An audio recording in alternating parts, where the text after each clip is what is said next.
যে test documentation in software testing এ আমরা বলছি যে টেস্টের একটা টেস্টিং করার জন্য কিছু ডকুমেন্ট রেডি করতে হয়। সেই ডকুমেন্টগুলি কি সেটাই হচ্ছে এখানে আলোচনায় আসবে। ডকুমেন্টের অনেক রকম ফরম্যাট হতে পারে, আমরা ডকুমেন্টে পিডিএফ বা টেক্সটে আরটিএফ যে কোনো ফরম্যাটেই করতে পারি, কিন্তু একটা ডকুমেন্টেশন রেডি করতে হয়। সেই ডকুমেন্টেশনের আছে কি কি বিষয়টা সেইটাই দেখেন যে test documentation is a documentation of artifacts created before or during the testing, মানে টেস্টটা করার আগে অথবা টেস্টটা রানিং থাকা অবস্থায় এই হচ্ছে ডকুমেন্টটা তৈরি করতে হয়। During the testing of the software, it helps the testing team to estimate testing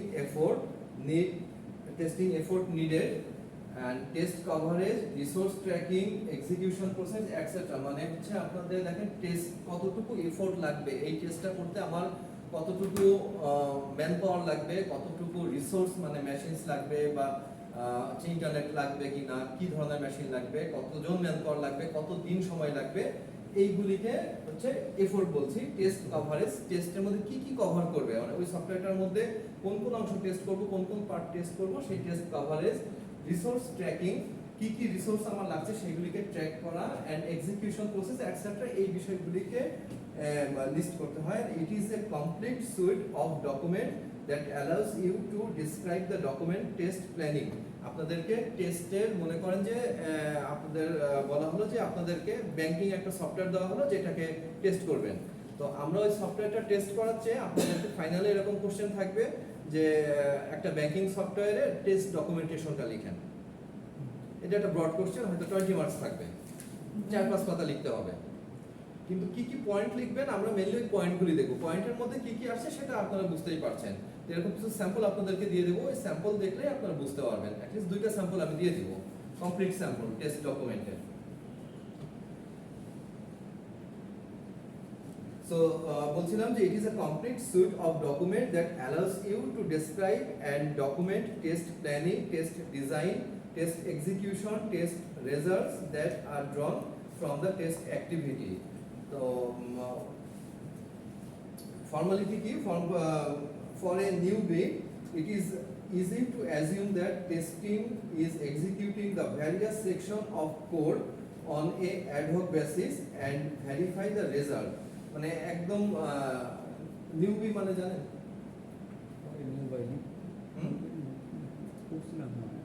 একবারে নতুন, একদম মানে নিউবর্ন মানে একদম অনভিজ্ঞ একজনও সফটওয়্যার টেস্টিং মানে বুঝতেই বোঝে যে সফটওয়্যারটাকে টেস্ট করতে হবে, সফটওয়্যারটাকে টেস্টিং করে বের করতে হবে। তো সেটা বলছে যে it is easy to assume that testing is executing the various section of code. একটু স্ক্রল করুন, দেখেন যে testing is executing the various section of code, মানে কোডের আলাদা আলাদা, আমরা তো একটা সফটওয়্যারের মধ্যে অনেকগুলি ফাংশন থাকে, সেই ফাংশনগুলি যখন লেখা হয় তখন আলাদা আলাদা মডিউল আকারে লেখা হয়, তারপর ওইগুলিকে ইন্টিগ্রেট করা হয়, তাই না? আমরা প্রিভিয়াসলি ইউনিট টেস্টিং দেখেছি, ইন্টিগ্রেশন টেস্টিং এর কথা মানে দেখেছি বলতে আলোচনা করেছি যে what is unit testing, what is integration testing, এবং এগুলি কোন টেস্টিং ক্যাটাগরির মধ্যে পড়ে এগুলিও দেখতে হবে। আপনাদের দেখেন যে টেস্টিং এর ক্লাসিফিকেশন আগের নোটে আছে, টেস্টিং এর যে ক্লাসিফিকেশন, টেস্টে কত মানে black box testing, white box, grey box, এবং ব্ল্যাক বক্সের কি কি ভাগ মানে নামগুলি কি কি, হোয়াইট বক্সের কি কি নামগুলি আমরা মেইনলি জাভাটি পয়েন্ট থেকে দেখেছিলাম সেইগুলি। তো ওইখানে দেখবেন যে ক্যাটাগরিগুলি আপনাদের অ্যাটলিস্ট নাম মনে রাখতে হবে, এবং টেস্টিং প্রায় 100+ টাইপের টেস্টিং আছে। এত আপনারা বলছেন যে এত টেস্টিং কিভাবে, তাই না? এতগুলি না জানলেও অ্যাটলিস্ট আমরা কিছু কমন টেস্টিং এর কিভাবে করে সেইটুকু অ্যাটলিস্ট আমাদের থিওরিটিক্যালি জানা দরকার। ওই টেস্টিংগুলি আসলে এইভাবে করা হয়। আচ্ছা, verifying the results, but in the real world testing is very formal activity and is documented in detail. কিন্তু মানে রিয়েল ওয়ার্ল্ডে কি করছি আমরা, testing is very formal activity, মানে খুব ফর্মাল ওয়েতে, মানে ফর্মাল ওয়ে মানে তো বুঝছেন যে একটা মানে এভারেজ ভাবে না, একটা গোছানো ওয়েতে, একটা অফিসিয়াল ওয়েতে এরকম ভাবে করা হয়, এবং ডকুমেন্টেড ইন ডিটেল। আপনাদের যে বললাম যে একটু আগে ব্যাংকিং একটা সফটওয়্যার টেস্ট করব, তার জন্য একটা ডকুমেন্ট যদি লিখতে হয়, আপনাদের যে ডকুমেন্টের স্যাম্পল দেবো এটা দেখবেন যে টাইপ করাই বেশ কয়েকটা পেজ, ওইটা আপনাদের মুখস্থ করার জন্য না, জাস্ট একবার রিডিং দিলে বুঝবেন যে ও আচ্ছা ডকুমেন্টের মধ্যে এই রকম ভাবে লিখতে হয়, আইডিয়াটা নেওয়া। দ্যাট ডাজন্ট মিন যে আপনাকে হুবহু ওইটাই লিখতে হবে, ঠিক আছে? আইডিয়াটা নেওয়া, দেন আপনি আপনার মতো করে ওইটাকে গুছিয়ে লিখতে পারেন। Then test documentation makes planning, review, and execution of the test easy as well as verifiable. The degree of test formally depends on the type of application under test.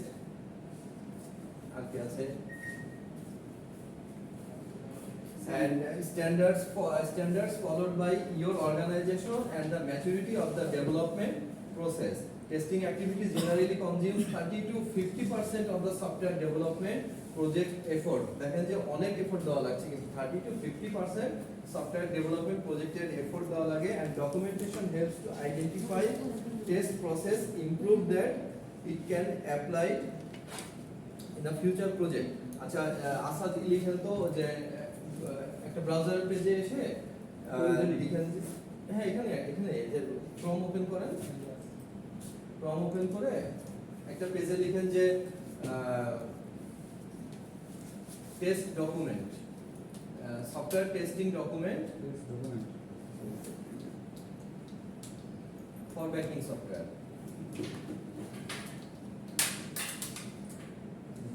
Banking না, ব্যাংকিং বা university বা school যা লিখেন, banking বা school এই টাইপের লিখেন।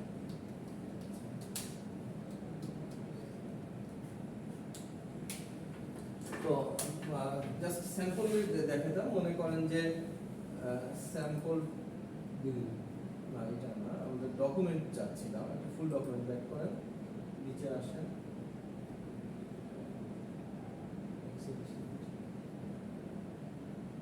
Software testing documents ওইভাবে লিখলে ভালো হতো আর মানে একটা জাস্ট এখন পড়ার জন্য না, ওইটা জাস্ট দেখাতাম যে একটা ডকুমেন্টটা আসলে কত বড় হয়, ওইটা দেখানোর জন্য। ওয়ালি এত পিছনে কেন? আচ্ছা, এই আমি শেয়ার করে দিব না, আপনারা এটা এরকম একটা কিছু ক্লিক করে দেখতে পারেন, আমি শেয়ার করবো আপনাদের সাথে, সমস্যা নেই। টেস্ট ডকুমেন্ট, বিকজ টেস্ট ডকুমেন্টটা আমাদের দেখাটা শিখতে হবে। আমাদের একটু শর্ট করে আছে কি কি পড়লে আমরা ভালোভাবে পড়বো না স্যার, কেমন কোশ্চেন হতে পারে পরীক্ষার আগে লাস্টে রিভিউ ক্লাসে সাজেশন দিয়ে দিব, থ্যাংক ইউ স্যার। সাজেশনটা এই দিব, বুঝিয়ে দিয়ে দিব যে ভালোভাবে পড়বো না স্যার।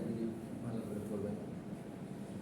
আজকের এই নোটের মধ্যেও বেশ কিছু শর্ট কোশ্চেন্স আছে, এই ভিডিও দেখবেন। দেন হচ্ছে আমাদের তো 60 মার্কের পরীক্ষা দিবেন, রিটার্ন রিটেন দিতে হবে স্যার? রিটার্ন দিবেন না কি দিবেন?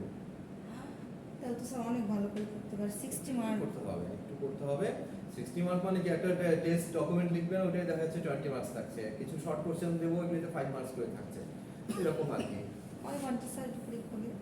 2 ঘন্টা না স্যার? দেওয়া যাবে, সমস্যা নেই। আপনারা যদি আরো 10 মিনিট বেশি চান, 10-20 মিনিট আরো বেশি দেওয়া যাবে, তাতে অসুবিধা নেই। আচ্ছা, টেস্ট ডকুমেন্টেশনে কিছু এক্সাম্পল কথা যদি বলি, সাম এক্সাম্পলস আর টেস্ট ডকুমেন্টেশন দেখেন, here are the important types of test documentation. টেস্টের পলিসি ডকুমেন্টেশনের মধ্যে, ওই যে ডকুমেন্টেশনটা লিখবেন ওটার মধ্যে কি কি থাকবে, কি কি পয়েন্টসগুলি থাকবে। ফার্স্ট হচ্ছে টেস্টের পলিসি থাকবে, it is a high level document which describe the principle, method and all the important testing goal of the organisation. টেস্টের স্ট্র্যাটেজি এটা থাকবে, যে এটাও একটা high level document which identifies the test level বা types to be executed for the project. আর একটা sample সহ যখন দেখবেন তখন জিনিসগুলি আরো ক্লিয়ার হয়ে যাবে। বাট ওই টেস্ট ডকুমেন্টের মধ্যে এই পয়েন্টসগুলি ছাড়াও আরো দু একটা এগুলো হচ্ছে ইম্পর্টেন্ট, হ্যাঁ এগুলো হচ্ছে মেজর পয়েন্ট, এগুলি থাকতেই হবে, মানে এই পয়েন্টস আপনাকে ডিসকাস করতেই হবে। আরো কিছু পয়েন্ট থাকে, সেইগুলো হচ্ছে মাইনর পয়েন্টস, ওইগুলিতে প্রয়োজন অনুযায়ী আর কি, যদি ওই সফটওয়্যারের নেচার রিকোয়ার করে যে তাহলে সেই পয়েন্টটাও আমরা ডিসকাস করতে হয়। টেস্টের প্ল্যানিং, যে test plan is a complete planning document which contain the scope, approach, resource, schedule, etc. of the testing activities. And অনেক কিছু থাকে এর মধ্যে, যে complete planning document which contains the scope থাকবে, অ্যাপ্রোচ থাকবে, রিসোর্সেস, শিডিউল। এখন আমরা বলতে হবে যে স্যার অ্যাপ্রোচের মধ্যে কি লিখবো, এইটা একটা রিয়েল এক্সাম্পল দিয়ে এক্সপ্লেন না করলে আসলে এটা বুঝতে অসুবিধা হবে। স্যার তাহলে So, একটা আজকে এক্সাম্পল এটা দেখে আপনি পরে না পরে না, এখন এটা দেখেন তো এক্সাম্পল দিয়ে, তো তখন এক্সাম্পলটা আসবেই। ঠিক আছে। এখন যে পয়েন্টসগুলি আমরা বলছি যে এই ডকুমেন্টেশনের মধ্যে এই বিষয়গুলি থাকতে হবে। তারপরে হচ্ছে না এখানে আছে টেবিলেই আছে। তারপরে হচ্ছে requirement traceable matrix. This is a document which connect the requirements of the test cases.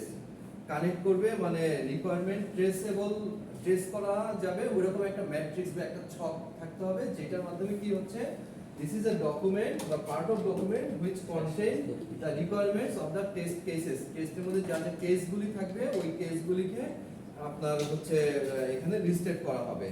তারপরে টেস্টের সিনারিওস গুলিতে আপনার আলোচনায় আসতে হবে, টেস্টের কেসগুলি আলোচনায় আসবে, টেস্ট ডেটা, ডিফেক্ট রিপোর্ট এবং লাস্টে টেস্ট সামারি রিপোর্ট। সবশেষে টেস্ট করেছেন আপনি, টেস্টগুলি করার পরে এই স্টেপগুলি ফলো করে টেস্টটা করার পরে আপনাকে সামারি রিপোর্ট দিতে হবে যে আচ্ছা এই প্রবলেমটা এই সফটওয়্যারটা টেস্ট করে আমরা সাপোজ ফর এক্সাম্পল 100 ফল্ট পেয়েছি, 100 বাগ পেয়েছি বা 100 প্রবলেম পেয়েছি। এখন ওই টেস্টারের দেখা যাচ্ছে সিনিয়র একজন এই করে দেখতেছে যে না আসলে 100টা প্রবলেম বলছে, কাস্টমার বলছে যে এটার মধ্যে 100টা প্রবলেম পাওয়া গেছে। আপনি টেস্ট করে দেখছেন যে না আসলে 100টা প্রবলেম নয়, প্রবলেম ছিল 80টা আর 20টা ছিল ফেক প্রবলেম। ওই ফেক প্রবলেমগুলিকে তো আমাদের কাস্টমারকে সফটওয়্যারটা প্রপার ইউজ করতে পারছে না দেখে তার কাছে এটাকে প্রবলেম মনে হয়েছে, বাগ মনে হয়েছে। সফটওয়্যারটাকে প্রপার ইউটিলাইজ করা মানে ইউজ করাটা শেখাতে হবে। সফটওয়্যারের মধ্যে যখন অনেক অপশন থাকে, আপনি যদি প্রপার অপশনে না করতে পারেন, না ঠিকমতো অপারেট না করতে পারেন, তাহলে কিন্তু ওইটা মনে হবে যেন এটা কাজ করছে না, ইউজারের কাছে মনে হতে পারে। ইউজার ফ্রেন্ডলি হতে হবে। ইউজার ফ্রেন্ডলি হওয়ার পরেও দেখেন যে সফটওয়্যারের মধ্যে অনেক অপশনস থাকে যেগুলি একটু ট্রেনিং দরকার, একটা শর্ট ট্রেনিং দরকার যে সফটওয়্যারটা কিভাবে আমাকে অপারেট করতে হবে। তো ওই প্রবলেমসগুলিকে দেন কি করা হয়, সফটওয়্যার টেস্টাররা ওটাকে টেস্টিং করে দেন ডেভেলপারের কাছে দেয়, ডেভেলপার ওইগুলিকে সলভ করার পরে আবার এটাকে টেস্টিং করা হয় যে নতুন কোনো প্রবলেম অ্যারাইজ করলো কিনা। দেখা গেল এই প্রবলেমটা আগে ছিল না, এই আগে প্রবলেমগুলি সলভ করাতে নতুন এই প্রবলেমগুলি চলে আসছে। তো এই কারণে টেস্টটা কন্টিনিউয়াস চলতে থাকে, সফটওয়্যারটাও রানিং থাকে, টেস্ট প্রসেসও চলতে থাকে।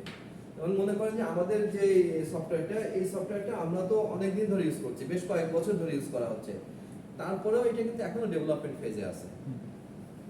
এবং এটা যারা ডেভেলপার তাদের সাথে ইউনিভার্সিটি প্রায়ই সিটিং দেয় এবং মাঝে মাঝে বেশ বড় সিটিংও হয়, বেশ বড় ধরনের পরিবর্তনও আনা হয়, যেগুলি আপনারা হয়তো ওভারঅল স্ট্রাকচার দেখে বুঝতে পারছেন না, কিন্তু ভিতরে অনেক কিছুই চেঞ্জ করা হয়ে থাকে। তার মানে একটা সফটওয়্যার রানিং অবস্থায়ও এটা টেস্টিং চলতে থাকে এবং এটা মডিফিকেশন চলতে থাকে আমাদের। আচ্ছা, তারপর আছে best practice to achieve test documentation. Test ডকুমেন্টেশনটাকে অ্যাচিভ করার জন্য বেস্ট প্র্যাকটিস কি, QA team needs to be informed.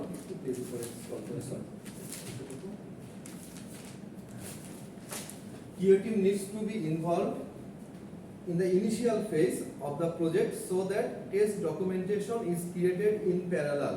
QA মানে কি, কোয়ালিটি অ্যাসুরেন্স। তাহলে কোয়ালিটি অ্যাসুরেন্স করবে যে টিম, সেই টিমটাকে কি হবে, need to be involve in initial phase, মানে শুরুর দিকেই ওইটাকে তাদেরকে আমাদের ইনভলভ করতে হবে, যাতে কি হয় যাতে দ্য প্রজেক্ট, এই প্রজেক্ট ইনভলভ করতে হবে so that test documentation is created in parallel, টেস্টের ডকুমেন্টেশনটা প্যারালালি ক্রিয়েট করা যায়। তারপরে don't just create and leave the document but update whenever needed. শুধু আমি একটা ডকুমেন্ট তৈরি করেই এটাকে ছেড়ে দেবো না যে আচ্ছা হয়েছে, ডকুমেন্ট তৈরি করা হয়েছে, থাক। এবার কি করতে হবে, এটাকে আপডেট হোয়েনেভার রিকোয়ার্ড, যখন প্রয়োজন হবে ওই ডকুমেন্টটাকেও আপডেট করতে হবে। and use version control to manage and track the your document, ডকুমেন্টের ভার্সন, যে আপনার সফটওয়্যার যেমন ভার্সন হয় 1.1, তারপরে আবার 1.2 বা 1.2.1 এরকম আসে, ডকুমেন্টেরও এরকম ভার্সন হবে যে এইটা আপডেটেড ভার্সন এটা। সো আমরা যাতে ম্যানেজ করতে পারি বা সহজে ট্র্যাক করতে পারি আমাদের ডকুমেন্টকে। and try to document what is needed for you to understand your work and what you will need to produce your stakeholder. Stakeholder means যার কাজ আমরা করছি আর কি, তাই না, যাদের যে কোম্পানির হয়ে কাজ করছি, they are the stakeholder, client, right. And you should use a standard template for documentation like Excel sheet or doc file.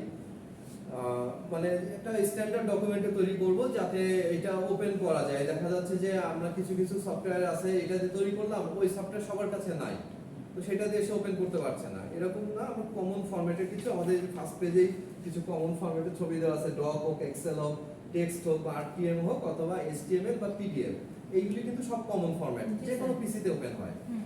তো এরকম কিছু কমন ফরম্যাটে আমাদের ডকুমেন্টেশনটা তৈরি করতে হবে। যেন সব হ্যাঁ। দিয়ে করা যায়। And what you will need to produce for your you need to standard template for documentation like Excel sheet or doc file to every team member for reference. না কোথায় যাব, আচ্ছা এটা পরে লাইন বাদ দিতে পারা। আচ্ছা তারপর ছিল store all the project related document at a single location. It should be accessible to every team member for reference. মানে একটা সিঙ্গেল জায়গায় রেখে আমরা শেয়ার করব যাতে সবাই ওপেন করতে পারে। And not providing enough details is also a common mistake while creating a test document. Enough detail provide করতেও আমাদেরকে এখানে এই করা হচ্ছে যে যাতে not provide enough মানে টেস্টিং এর সময় আমরা মানে এনা যথেষ্ট পরিমাণ ইনফরমেশন দিতে পারি না। ইনফরমেশন Miss করে দিতে ফেলি। বলা হচ্ছে, মানে না ইনফরমেশন না দিলে সেটা বলা হচ্ছে যে নট প্রোভাইডিং, মানে প্রোভাইড যদি না করা হয়, নট প্রোভাইডিং মানে প্রোভাইড যদি না করা হয় এনাফ ডিটেলস, মানে যথাযথভাবে ডিটেলসটাকে প্রোভাইড করতে হবে সেটা বলা হচ্ছে। প্রোভাইড আমরা অনেক সময় করা হয় না ডিটেলস, সেটা একটা মিস্টেক। দিতে হবে আর কি, প্রোভাইড করতে হবে। তো অ্যাডভান্টেজ, কিছু অ্যাডভান্টেজ আছে, কিছু ডিসঅ্যাডভান্টেজও আছে টেস্ট ডকুমেন্টেশনের। জাস্ট এতটুকুই আমরা টেস্ট আচ্ছা। ডকুমেন্টেশনের উপরে বলবো, তারপরে কোয়ালিটি কন্ট্রোল এন্ড কোয়ালিটি অ্যাসুরেন্সে আসবো আর কি। স্যার এই সামনে খালি থাকলে হবে। কতক্ষণ আসছেন ক্লাসে, কতক্ষণ স্যার সকাল 9টা সকাল থেকে আচ্ছা চলতেছে দেখেন স্যার। অ্যাডভান্টেজ বলি, টেস্ট ডকুমেন্টেশনের অ্যাডভান্টেজটা কি? The main reason behind the creating test documentation is either reduce or remove any uncertainties about the test activities, and it helps you to remove ambiguity which often arises when it comes to চশমা লাগবে, বুঝতে অসুবিধা হচ্ছে, এখান থেকে পড়ি। comes to the allocation of tasks, and documentation not only offers the systematic approach to the software testing, but it also acts the training material to freshers in the software testing process. It is a good marketing and sales strategy to showcase the test documentation of the exhibit to mature testing process. মানে এটা আপনার যে কোনো একটা product যখন sell করা হয় সেই প্রোডাক্টের একটা ম্যানুয়াল থাকে না, যে প্রোডাক্টটা কিভাবে আপনি রান করবেন। তো সেই প্রোডাক্টটা রান করার যে ম্যানুয়াল, ওই ম্যানুয়াল আর এই টেস্টের ডকুমেন্ট, এইটা কিন্তু এক জিনিস না, দুইটা কিন্তু আলাদা জিনিস, মনে রাখবেন। আমরা এটা টেস্টের প্ল্যানিং করছি, আর আরেকটা যে ডকুমেন্টেশন হয় ওটা হচ্ছে সফটওয়্যারের ম্যানুয়াল, মানে সফটওয়্যারটাকে কিভাবে রান করব, এটা একটা একদম কম্পালসারি থিং, যে কোনো একটা সফটওয়্যার হোক বা একটা হার্ডওয়্যার হোক, ওইটাকে কিভাবে অপারেট করতে হয় তার ডিটেলস একটা ম্যানুয়ালের মধ্যে রাখতে হয় আর কি। In software engineering, test documentation also helps to configure or set up the program through the configuration document and the operator manuals, and test documentation helps you to improve transparency with the client. কিছু disadvantage আছে, কারণ এই test documentation তৈরি করতে খরচ আছে। প্রথমেই খরচের বিষয়টা আসছে, the cost of the documentation May surpass it's value, মানে ওই ডকুমেন্টেশন তৈরি করা ওইটার ভ্যালুটা তো অবশ্যই সফটওয়্যারের দামের সাথে আপনি ধরে নেবেন, তাই না? So it is a surplus value, it's value, and it is very time consuming. Many times it is written by people who cannot write well or who do not know the material. অনেক সময় এমন লোককে দেখালাম যে ঠিক মতো লিখতেই পারলো না। জি sir Keeping track of changes requested by the client and updating corresponding document is a tiring, মানে এটা একটা বোরিং কাজ আর কি, যে ওটা থেকে শুনবো, ওনারা বারবার বলবে, বারবার চেঞ্জ দিবে, বারবার আমি ডকুমেন্টকে আপডেট করব, তো ঝামেলাপূর্ণ কাজ। And poor documentation directly reflects the quality of the product, as a misunderstanding between the client and the organization can occur. Organization এবং ক্লায়েন্টের মধ্যে একটা মিসআন্ডারস্ট্যান্ডিং হতে পারে আপনি পুয়ার ডকুমেন্টেশনের কারণে। দেখেন যে অনেক ওয়েবসাইট আছে যে সুন্দর না, কিন্তু কোম্পানি ডিমান্ড করছে আমরা খুব ভালো কোম্পানি। মনে করেন রিমোট কোথাও একটা কোম্পানি আছে, দেশে বিদেশে কোনো একটা জায়গায় কোনো একটা কোম্পানি আছে যে ডিমান্ড করছে যে আমার সার্ভিস নেন, আমরা খুব ভালো। তাহলে ঠিক আছে, তাহলে প্রথম স্টেপ আমাদের কি হয়, আমরা ওর ওয়েবসাইটে ঢুকে দেখি যে আসলে কি। ওয়েবসাইটটা যদি সেরকম ভালো মানের না হয়, ভুলভাল বানানে লেখা, ডিজাইন ভালো না, খুব সস্তা মানের একটা ওয়েবসাইট হয়, তাহলে কোম্পানির সম্পর্কে আমার ইমপ্রেশনটা কি হবে, যে যার ওয়েবসাইট এরকম সে আর কত ভালো হবে, তাই না? কিন্তু কোম্পানি দেখা গেল যে আসলেই ভালো। তো সেই ক্ষেত্রে এটা বলছে যে poor documentation directly reflects the quality of the product as the misunderstanding between the client and the organization can occur. কিছু ডিসঅ্যাডভান্টেজের পরে নেক্সট হচ্ছে আমাদের কোয়ালিটি অ্যাসুরেন্স আর কোয়ালিটি কন্ট্রোল, দুইটা কিন্তু আলাদা জিনিস। এই দুইটা মধ্যে পার্থক্য, এটা আমাদের এই কোর্সের জন্য খুবই ইম্পর্টেন্ট একটা টপিক, যে what is quality control and what is quality assurance. আপনারা এটাকে খুব ভালো করে পড়বেন। এই ক্লাসের মধ্যে এই ক্লাস নোটের মধ্যে দেওয়া আছে এবং ডিফারেন্সটাও দেওয়া আছে, বেশ লম্বা একটা ডিফারেন্স আছে। এটা সফট কপি নাই স্যার? দেওয়া আছে তো, এই যে সফট কপি কোথা থেকে পাইলো? সফট কপি তো এত গুণ করে গুণ মানছে, এটা কোথা থেকে পাইছে? ও ইয়ে থেকে তো হ্যাঁ, এইজন্য ইয়ারকিতে দেওয়া আছে, নোট নাম্বার 11, নোট 11 নম্বর নোট এটা। লিখে রাখছি সব। আচ্ছা, তাহলে কি ডিফারেন্স, মানে জাস্ট কি ডিফারেন্স গুলি বলি, এইটাই আলোচনাটাই এই পাশে বেশ অনেকগুলি ডিফারেন্স দেওয়া আছে। স্যার এটা বড় কোর্সের জন্য দিয়ে at least 5-6টা ডিফারেন্স ভালো মতো আয়ত্ত রাখবেন আর কি। 10-12টা ডিফারেন্স দেওয়া আছে, 5-6টা ডিফারেন্স আয়ত্ত রাখবেন, কারণ এটা হচ্ছে একটা ব্রড কোশ্চেন আকারে আসতে পারে এবং এটা একটা ইম্পর্টেন্ট টপিক। তো কি ডিফারেন্সেস গুলি কি বলছিলাম আমরা? Quality assurance is aimed to avoid the defect, whereas quality control is aimed to identify and fix the defect. Sir এটা আজকে না পড়ান, মাথায় ঢুকতেছে না। পজ করো আগে, যে কোনো ভিডিও বন্ধ করো। কি বলে? স্যার একবার বন্ধ করে দিন। না না না Pause করো। পজ করেন।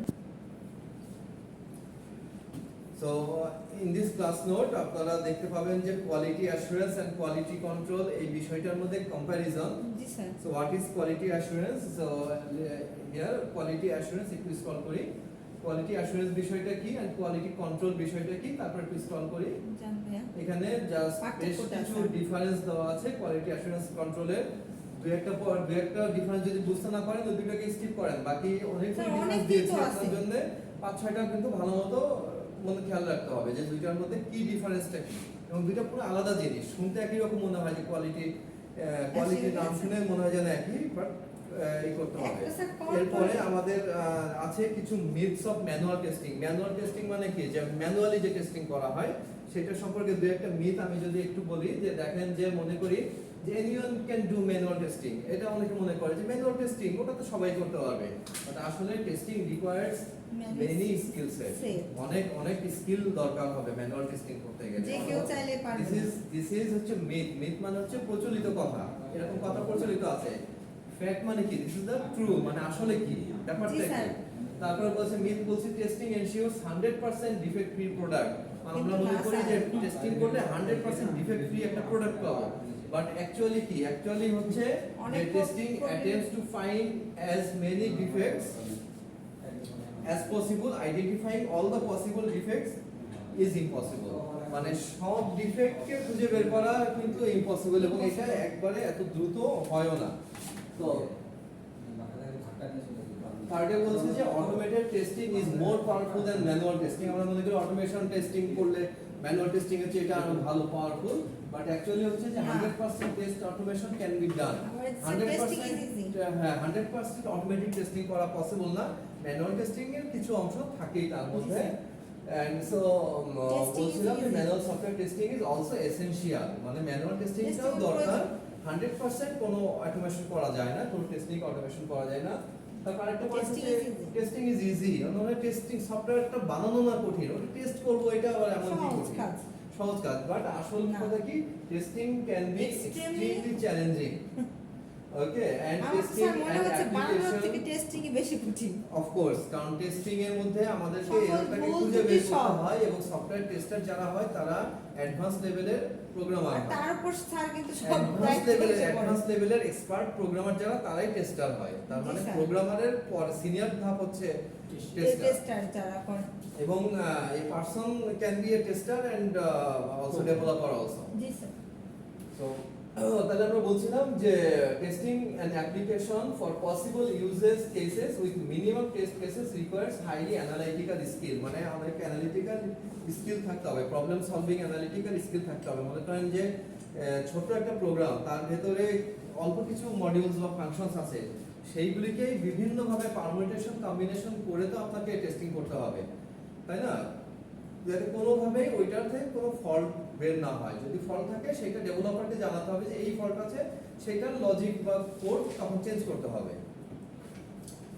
এরপরে আমাদের আছে হচ্ছে ম্যানুয়াল টেস্টিং এবং অটোমেশন টেস্টিং এর মধ্যে জাস্ট সিম্পল কয়েকটা ডিফারেন্স বলছিলাম যে ম্যানুয়াল টেস্টিং এবং অটোমেশন টেস্টিং এর ডিফারেন্স কি একটু দেখবেন। তারপরে কয়েকটা টেস্টিং অটোমেশন টুলস এর লিংক সহ নাম দেওয়া আছে। অটোমেশন, অটোমেট, ম্যানুয়াল টেস্টিং, মানে এগুলো ম্যানুয়াল টেস্টিং টুল, কিন্তু এইটার মাধ্যমে অটোমেটিক টেস্টিং করছি না, ম্যানুয়াল টেস্টিং করবো। যেমন সেলেনিয়াম নাম হয়তো অনেকে শুনেছেন। হ্যাঁ, তো আমরা একদিন সেলেনিয়াম একটু দেখার চেষ্টা করব। একটা হচ্ছে ডেমো অ্যাকাউন্ট করে একবার আমার ইমেইলে একবার ডেমো অ্যাকাউন্ট করে একবার এক ব্যাচকে দেখাইছি, তো আবার পাওয়া যাবে কিনা জানি না। না হলে আপনাদের কারোর অ্যাকাউন্টে একটা ডেমো করে ওইটা মনে হয় অল্প কয়েকবার করা যায়, হচ্ছে টেস্ট করা যায় যেহেতু ডেমো। এরপরে আছে some quality assurance, question and answer. কিছু কোশ্চেন এবং অ্যানসার আপনাকে দিয়েছি। What is the difference between QA and software testing? তাহলে কোয়ালিটি অ্যাসুরেন্স আর সফটওয়্যার টেস্টিং এর মধ্যে পার্থক্য কি? আপনারা কিন্তু কোয়ালিটি কন্ট্রোল দেখেছিলেন, এখন সফটওয়্যার টেস্টিং এর মধ্যে পার্থক্য কি? জাস্ট দুইটা লাইন আছে, আপনারা এগুলি পড়লেই বুঝতে পারবেন। তারপর হোয়াট ইজ টেস্ট ওয়্যার, কোশ্চেনগুলি জাস্ট একটু বলি। What is testware, what is the difference between build and release? একটা সফটওয়্যারের বিল্ড ভার্সন থাকে, রিলিজ ভার্সন থাকে। তো বিল্ড কোনটা আর রিলিজ কোনটা সেইটার মধ্যে আপনাকে বলতে হবে হোয়াট ইজ দ্য, জাস্ট একটা লাইনে লেখা আছে difference between build and release. Build কি আর রিলিজ কি দেখবেন। তারপরে what are the automation challenge of SQA, software quality অ্যাসুরেন্সের চ্যালেঞ্জগুলি কি কি, চারটা পয়েন্ট দেওয়া আছে। What are the bug leakage and bug release. তারপর আছে what are the data driven testing, explain the step of bug cycle. Bug মানে তো বুঝছেন পোকা। জি স্যার। তারপরে what is the test strategy included, এরকম বেশ কিছু দিয়ে টোটাল 38 কোশ্চেনস এখানে আছে। আপনারা এইগুলি এই ক্লাস নোটটা খুব ভালো করে পড়বেন। স্যার ওই শীট আমাদের দিবেন? দেওয়া আছে অনলাইনে। ওই যে ইয়ারকিতে উনি ভাবছে এটা class note number 11, class note number 11 ওইটাই আমি প্রিন্ট করে আছে। এবং এটা মানে এটা বিভিন্ন জায়গা থেকে কিছু কিছু কন্টেন্ট নিয়ে তৈরি করা, মানে কোনো একটা সাইট থেকে না, জি স্যার। বিভিন্ন জায়গা থেকে কিছু কিছু কন্টেন্ট এক জায়গায় করে এবং ওটাকে শর্টেন করে, ঠিক আছে, শর্টেন করে তারপরে এই কত 10-12 পেজের একটা নোট আছে। এর মধ্যে বেশ কিছু যে কোশ্চেনগুলি আছে এই কোশ্চেনগুলি আপনারা দেখবেন, কারণ যেটা দেখা যায় যে অনেক পড়া দিলে কিছুই পড়া হয় না। তার চেয়ে 10টা কোশ্চেন দিলাম, 10টা কোশ্চেনই শিখেন, তাহলে ভালো শেখা করে। হলো। জি স্যার। তাহলে আজকের মতো এই পর্যন্তই। আল্লাহ হাফেজ।